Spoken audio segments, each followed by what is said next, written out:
अन्य समाचारों पर હવે નજર કરીએ તો કોરોનાએ ફરી એકવાર ગુજરાતમાં ચિંતા વધારી દીધી છે। બનાસકાંઠાના પાલનપુરમાં કોરોનાનો પગપેસારો થયો છે। 11 વર્ષનું બાળક કોરોના પોઝિટિવ આવ્યો છે।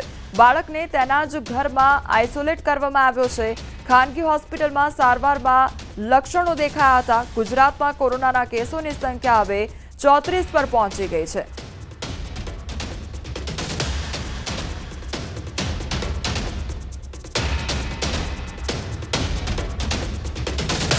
રસ્તે ઉભેલા રાહદારીને આખલાએ ટક્કર મારી હોવાની ઘટના બની છે। કચ્છના રાપરમાં રખડતા ઢોરનો ત્રાસ વધ્યો છે।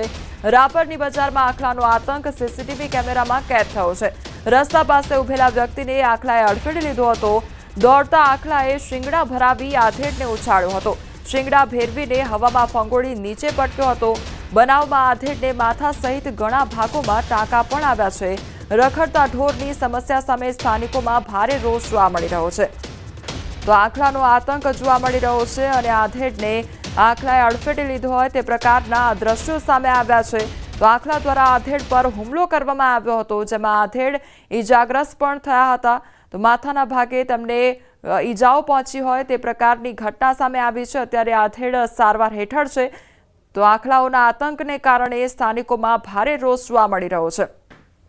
તો આજે આધેડ છે તે રસ્તાની સાઈડ પર ઊભા હતા અને તેમ છતાં પણ આખલો એકાએક આવી ચડે છે અને હુમલો કરી દેવામાં આવે છે। તો આધેડને શિંગડા મારવામાં આવે છે, જેના કારણે આધેડને ઈજાઓ પહોંચે છે અને આખલાઓને કારણે અનેકવાર સ્થાનિકોને આ પ્રકારની હાલાકીનો સામનો કરવો પડતો હોય છે અને અનેકવાર તેમના દ્વારા રજૂઆત પણ કરવામાં આવી છે। તેમ છતાં પણ કોઈપણ પ્રકારનું નિરાકરણ આવતું નથી, જેના કારણે સ્થાનિકોમાં ભારે રોષ જોવા મળી રહ્યો છે। તો રાપર કચ્છની આ ઘટના સામે આવી છે કે જ્યાં આખલાઓનો આતંક જોવા મળ્યો છે। તો આધેડ પર હુમલો કરવામાં આવ્યો હતો, આખલા દ્વારા હુમલો કરવામાં આવ્યો હતો અને આખી ઘટના સીસીટીવી ફૂટેજમાં કેદ થઈ છે। તો હવામાં ફંગોળાઈ ગયા હોય તે પ્રકારના દ્રશ્યો પણ સામે આવ્યા હતા। સુરતની પીપલોદમાં 9 લોકો લિફ્ટમાં ફસાઈ ગયા હોવાની ઘટના સામે આવી। ઇસ્કોન મોલમાં આવેલ લિફ્ટ ઓવરલોડથી બંધ થઈ ગઈ હતી। ફાયરની ટીમ તાત્કાલિક પહોંચી અને રેસ્ક્યુ કર્યું હતું। જીમમાંથી નીચે ઉતરતી વખતે લિફ્ટ બંધ પડી ગઈ હતી। લિફ્ટનો દરવાજો ખોલી તમામને બચાવી લેવામાં આવ્યા હતા। તો લિફ્ટ બંધ થતાં જ લિફ્ટમાં અંદર લોકો હતા તે ફસાઈ ગયા હતા। 9 જેટલા લોકો આ લિફ્ટમાં ફસાયા હતા અને તેમનું રેસ્ક્યુ કરી લિફ્ટમાંથી બહાર કાઢવામાં આવ્યા હતા। લિફ્ટનો દરવાજો ખોલી તમામને બચાવી લેવામાં આવ્યા હતા।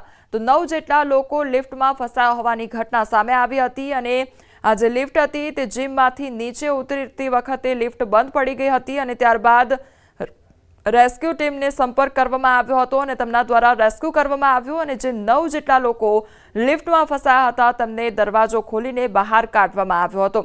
તો સુરતની પીપલોદમાં આ ઘટના બની હતી। સંવાદદાતા કીર્તેશ અમારી સાથે જોડાઈ ગયા છે। કીર્તેશ, ઇસ્કોન મોલમાં લિફ્ટ જે બંધ પડી ગઈ હતી અને લોકો ફસાઈ ગયા હતા, ત્યારબાદ તમને કેવી રીતે બહાર કાઢવામાં આવ્યા હતા? શું અપડેટ?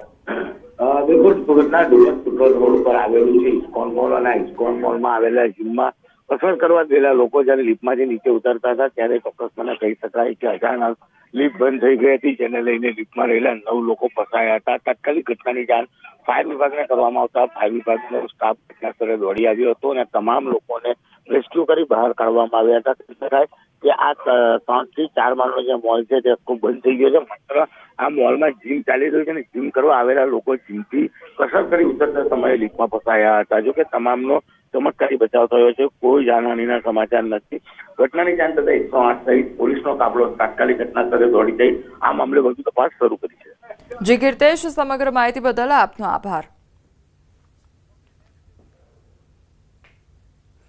ટંકારા નજીક કાર ચાલકને આંતરી લાખો રૂપિયાની લૂંટનો મામલો સામે આવ્યો હતો, જેમાં રાજકોટના કમિશન એજન્ટની કારને આંતરીને લાખો રૂપિયાની લૂંટ કરવામાં આવી હતી। આ મામલે 2 આરોપીઓની ગણતરીના કલાકોમાં ધરપકડ કરવામાં આવી છે।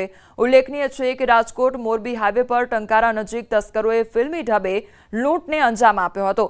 રાજકોટના કમિશન એજન્ટની કારને આંતરીને લાખો રૂપિયાની લૂંટ કરી હતી। કાર ચાલકને આંતરી હોટલના કમ્પાઉન્ડમાં લઈ ગયા હતા।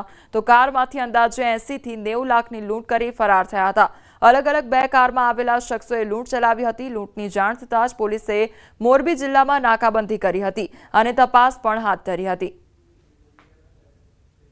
ફરિયાદીના જણાવ્યા પ્રમાણે જે ફરિયાદ દાખલ થઈ છે એમાં એ રાજકોટમાં એની ટી ટાઇટેનિયમ કરીને પેઢી છે અને એ પેઢીમાંથી પરત મોરબી આવતા હતા ત્યારે લેકી કરીને પાછળ ગાડી ભટકાડીને અને એને ત્યાં ઇન્ટરસેપ્ટ કરીને અને ગાડીમાંથી પૈસા 4 લોકો લઈને ગયા હતા એ પ્રકારની હકીકત જણાવવામાં આવેલી હતી અને એ અનુસંધાને આજ આપની પાસે 2 જેટલા આરોપીઓને આ ગુનાના કામે પકડી લેવામાં આવેલા છે અને સાથે સાથે સુરેન્દ્રનગરમાં કાળઝાળ ગરમી વચ્ચે ખોરવાયો વીજ પુરવઠો। મોડી સાંજે અનેક વિસ્તારમાં વીજ પુરવઠો ખોરવાઈ ગયો।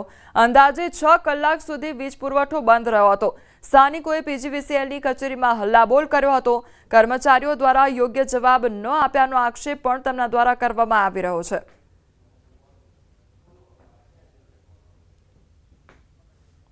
તો એક તરફ કાળઝાળ ગરમી પડી રહી છે અને બીજી તરફ જે વીજ પુરવઠો હતો તે ખોરવાયો હતો અને એકાદ કલાક માટે નહીં પરંતુ 6 કલાક માટે વીજ પુરવઠો ખોરવાયો હતો, જેના કારણે ત્યાંના જે રહીશો હતા તે રોષે ભરાયા હતા। લોકોને ગરમી સહન કરવાનો વારો આવ્યો હતો।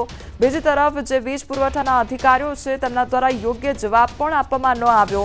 સ્થાનિકોએ પીજીવીસીએલ કચેરી પહોંચીને હલ્લાબોલ કર્યો હતો કારણ કે 6 કલાક સુધી વીજ પુરવઠો ખોરવાયો હતો અને લોકોને આ કાળઝાળ ગરમી વચ્ચે લોકોને વીજળી વગર રહેવું પડ્યું હતું કારણ કે 6 કલાક માટે આ વીજ પુરવઠો ખોરવાયો હતો। અધિકારીઓને સવાલ કરતા તેમના દ્વારા યોગ્ય જવાબ પણ આપવામાં ન આવ્યો।